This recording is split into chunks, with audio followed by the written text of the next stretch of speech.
one of the most important pieces of evidence there is.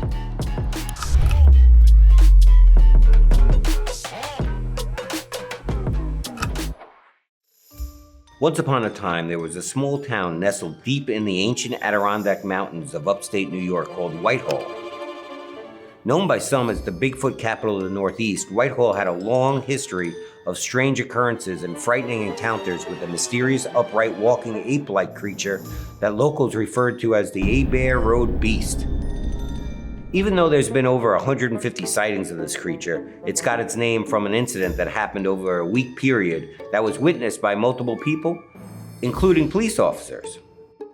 On a warm summer night in August of 1976, a pair of teenage boys, Paul Gosling and his buddy Marty Paddock, decided to drive out to Abair Road to hang out. Abair Road was a dark, lonely stretch of rural road on the outskirts of Whitehall, surrounded by deep woods. As Marty drove his pickup truck down the road, he squinted into the darkness beyond the reach of its headlights. Standing on the tree line next to the road, they thought they saw a person as they passed down the road.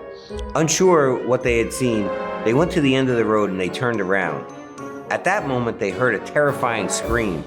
One of them described it as sounding like a pig squealing, and the other described it as sounding like a woman in distress. As was typical in rural upstate New York in the 70s, these teenagers had a shotgun rack in the back of their pickup. Paul in the passenger seat loaded up the shotgun and hung it out the passenger side window as they slowly crept up to where they originally saw the shadowy figure. However, the beast had the drop on them. While they were turning around, it must have crossed the road and was on the other side now. At the same time, both teenagers saw it running at them full speed from the driver's side of the truck. Paul, with the shotgun hanging out of the passenger side, had no way of taking a shot. Fear got the best of them, and Marty took off like a bat out of hell, leaving a trail of burnt rubber as they hightailed it back into town. One of the teenagers, Paul, came from a law enforcement family. His father, an off-duty sergeant, and his brother, a patrolman with the Whitehall Police Department.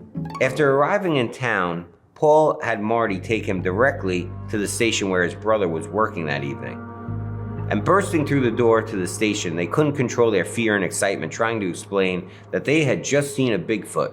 Brian's initial reaction was to question what they'd been smoking. However, after hearing the story, he quickly realized that they were sober, just terrified. Not knowing exactly how to handle the situation, Brian called his father, the sergeant. His advice was to call the state police. However, at that point, Sergeant Grandpa Gosling jumped into his car and headed to the scene since Brian couldn't leave his command post. Paul and Marty leave the police station and run into their friend Bart Kenny. Bart was known as the fearless rebel in high school, so they tell him their crazy story and asked if he wanted to go hunt for Bigfoot with them. Of course, the answer was yes. As the three teenagers head back down the road to where they spotted the beast the first time, they tried to be stealthy and they kept their lights off, and when they parked, they turned off their engine.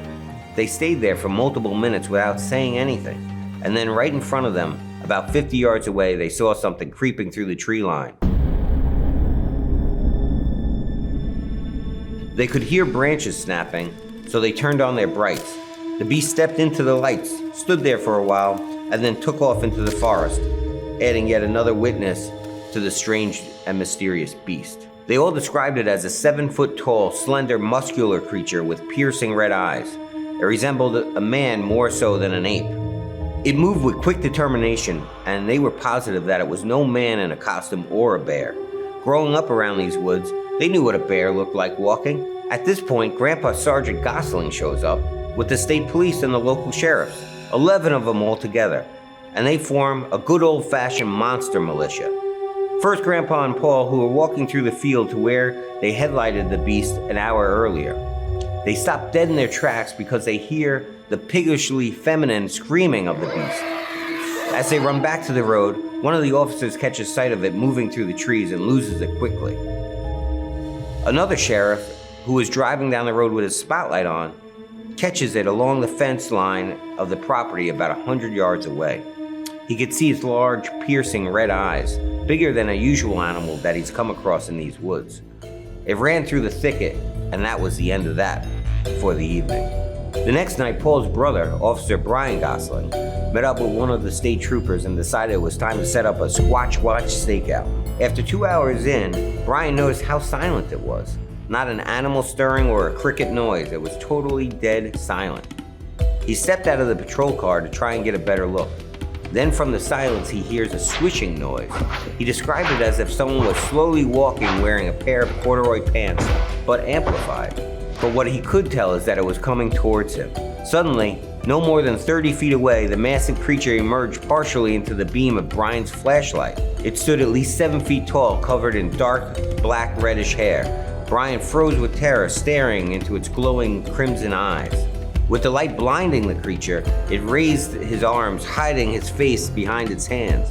Brian was sure that he was looking at hands and not claws. The creature opened its mouth and unleashed an earth-shaking guttural roar that reverberated through Brian's chest.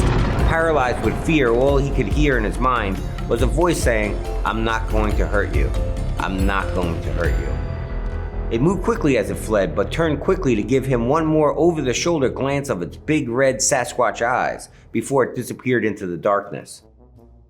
After the incident, the local golf course owner said he had a run-in with the Abair beastie a year prior, while on the green of hole number 12. His description included the same red eyes that he described as looking like lasers. Later that year, in December, a half-mile away, another farmer claims to have seen the beast and took a few shots at it with a 12 gauge. The shot scared it away, but seemed to have no effect.